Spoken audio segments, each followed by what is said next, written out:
I guess we're still in quarantine. Alright then, Bethany Babbles About History, Episode 2, Salem Witch Trials. Let's go. What?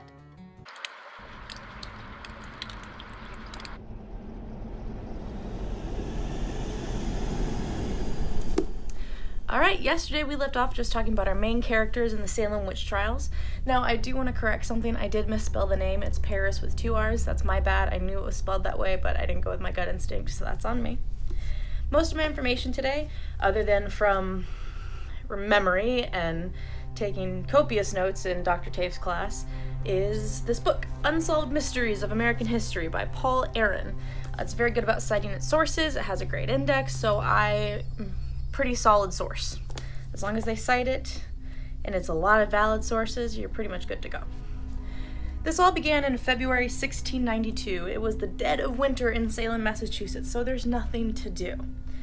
Except maybe knit, crochet, talk to your family, things like that. They didn't have modern technology, so there wasn't much to do, and it wasn't harvesting season yet. So Tituba took 9-year-old Elizabeth and 11-year-old Abigail into the back of the kitchen where they did palm readings and learned about witchcraft and whatnot. Tituba was a practicer of voodoo, not a whole lot, just a little. She only knew a little bit of it. And she had been captured from the West Indies and sold as a slave in the United States. Even though it wasn't the United States at the time, it was the colonies. So, of course, there's a bit of that resentment there. If you look at things from Tituba's point of view, she'd been taken from her family. Does that mean she had malintent with the girls? We're gonna have to wait and see. Now, suddenly, these girls began to act very, very strangely. They began to do weird things like running around the house, flapping their arms, screaming wish, just running around screaming that, and they would pull burning logs out of the fireplace and then throw them around the room.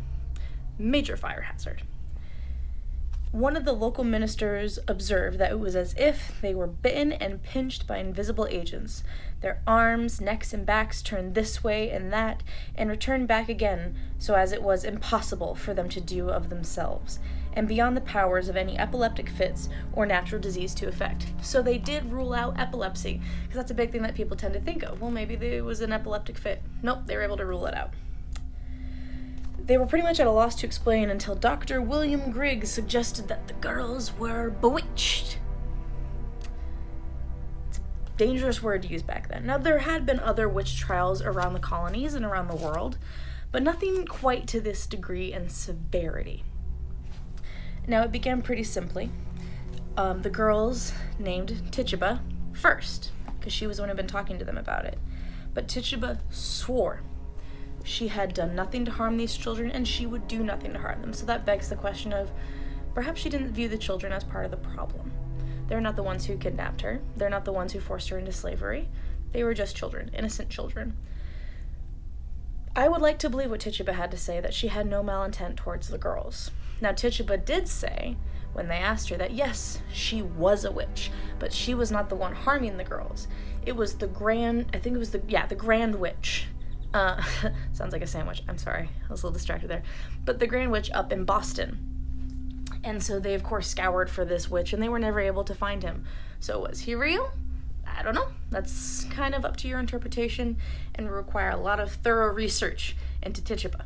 And that could take a long time because she was a slave, and unfortunately for slaves, there's not a whole lot of records that we kept about them because racism was very prevalent.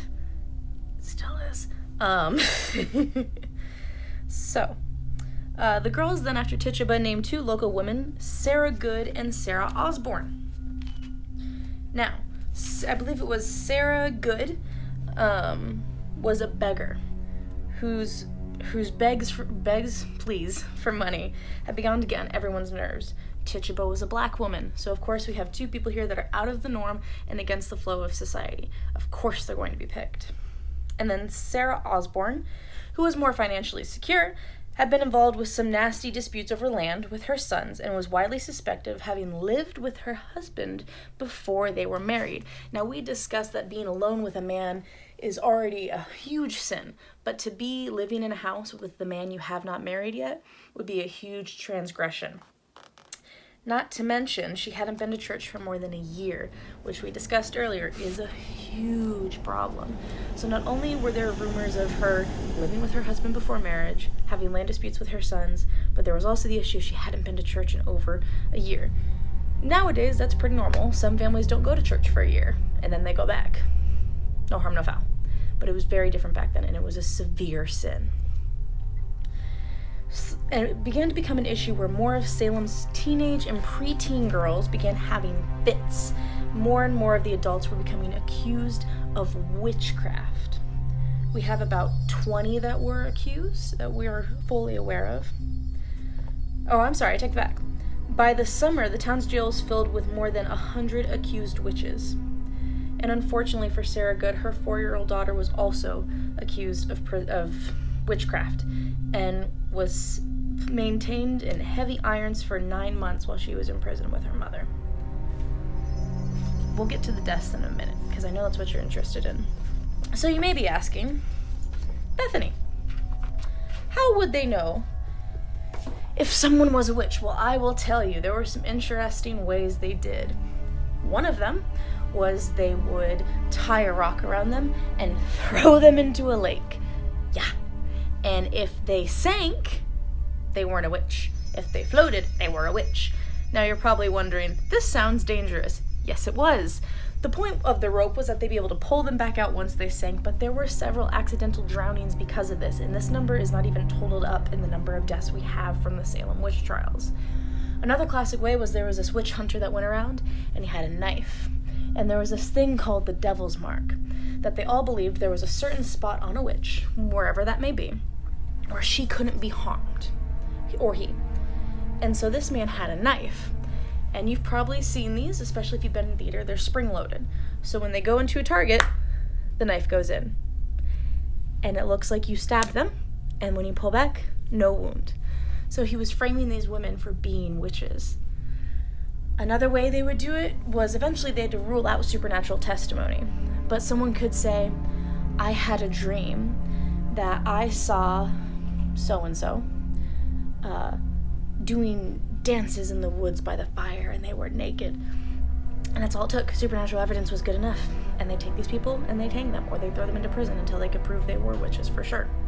I mean, we're talking about people who, when, it's going to get a little vulgar for a second here, when accused of bestiality, they would call in the pig as a witness. I'm just going to leave that there and let you mull that over.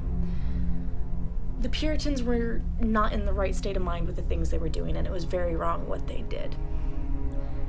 Now, as for how it all turned out, 19 were hanged, 1 was tortured to death. They had a pile of stones stacked upon them. He was pressed to death under heavy stones, and because he refused to testify before the magistrates. Now, some of you might be thinking, well, doesn't that make him a witch? But maybe he thought the whole thing was silly. We can't prove whether or not this person was a witch or was involved in witchcraft in any way, shape, or form. And 4 died in prison. They did have to make a special court specifically for these trials, so that didn't take up the time of other matters. But it was not a pretty picture. And Sarah Good, one of the women we talked about earlier, actually died in prison. It was a really unfortunate series of events. You're probably wondering, well, why did this all happen? What caused it? Was there really witchcraft going along in Salem? You're gonna have to wait till the next episode for that. But that's pretty much the bulk of what happened in Salem. Happy learning. Looking forward to talking to you guys tomorrow. Bye.